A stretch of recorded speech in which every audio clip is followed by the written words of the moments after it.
Yo guys, what's up? It's Julian. Today I am on a nice background, and today I'm going to be telling you to stop wasting your time with music. Now, this title is a bit of clickbait, to be honest. I apologize about that. But basically what this video is going to be about is not wasting time and being the most efficient and productive. And I'm going to be telling you not just how to do that, but also why that's really important and why you should always try to hold on to that. So, what I mean by this with being efficient and being more productive is, a lot of times, myself included, we'll open up Ableton or open up our computer and start playing with a sound, or maybe start just playing around with a track idea that we already had or something, and kind of get lost in like a loop or get lost in just playing around with the idea and never really take it any further. And to me, well, I don't necessarily feel like this is wasted time. I don't feel like any time that you spend working on music is wasted. I think it can be done a little bit more efficiently oftentimes. And I think oftentimes we can hold ourselves to a bit of a higher standard in terms of like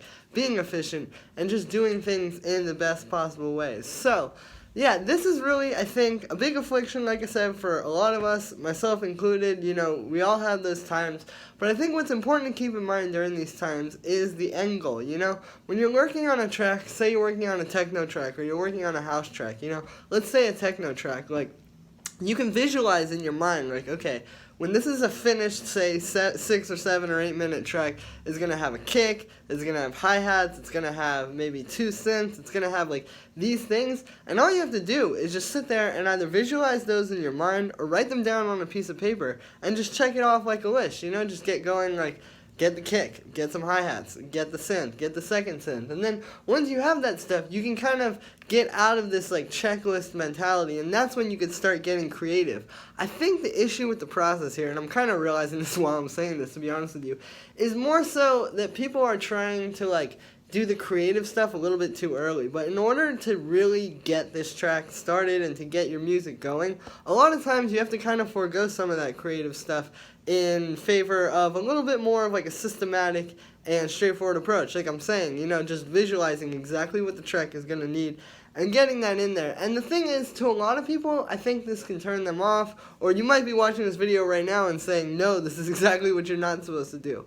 But again, I think the systematic approach is important. I think really the important thing is not to say, oh, well, I'm going to be only creative or I'm going to be only systematic, but to find some kind of a balance between both. I mean, this is literally everything in life. Nothing is black and white in this world, and making music is just like that. You don't want to just only stick to creative or only stick to the systematic approach. But like I said, you need to find that balance, because once you find the balance, that's what you'll be able to do. You'll be able to sit down and say, okay, well, let me get the elements in this track going and then kind of work on them. The way I think the process should look, or at least the way I try to do it, is like, okay, like I said, approach it systematically, get started with a kick, get some hi-hats, get your synths in there, and that's when you start to go and mess with them. Maybe that's when you start going and trying to make the transient on the kick hit harder, or trying to get, like, the perfect hard-hitting hi-hats, or, get your lead synth, the perfect reverb on it, or whatever. But when you're first starting it out, you're just trying to get it in there, and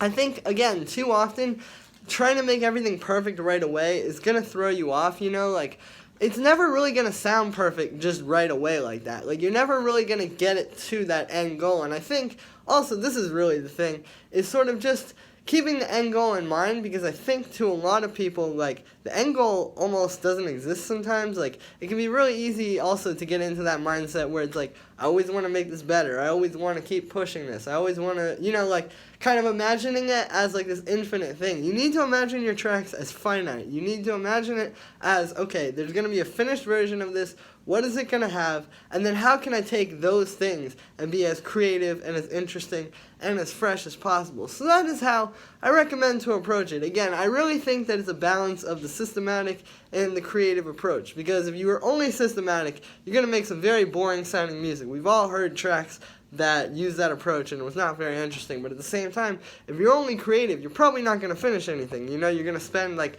6 months in your room playing with a modular synth or something like that. So that's pretty much it for this one, guys. I just wanted to talk to you a little bit about not wasting your time with music. Again, I know this video is some hardcore clickbait, but that's the game that we're all playing, and I think there's still some important knowledge to be learned in this video. So, yeah, when you're working on tracks, try to be as efficient as possible and think about when you need to be creative and when you need to be systematic rather than just diving in and saying, I'm going to be as creative as possible, because I think you're going to be a lot happier with the results if you do. So, that is me for this one, guys. I hope you enjoyed. As always, make sure to like this video, as well as subscribe, and let me know what you want me to talk about next time in the comments. Let me know if you want to see more of these talking videos as well.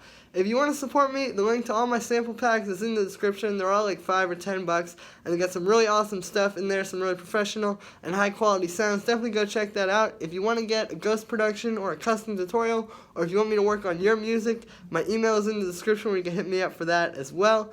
My Patreon is in the description as well. And yeah, thank you so much, guys, and I'll see you tomorrow with another video.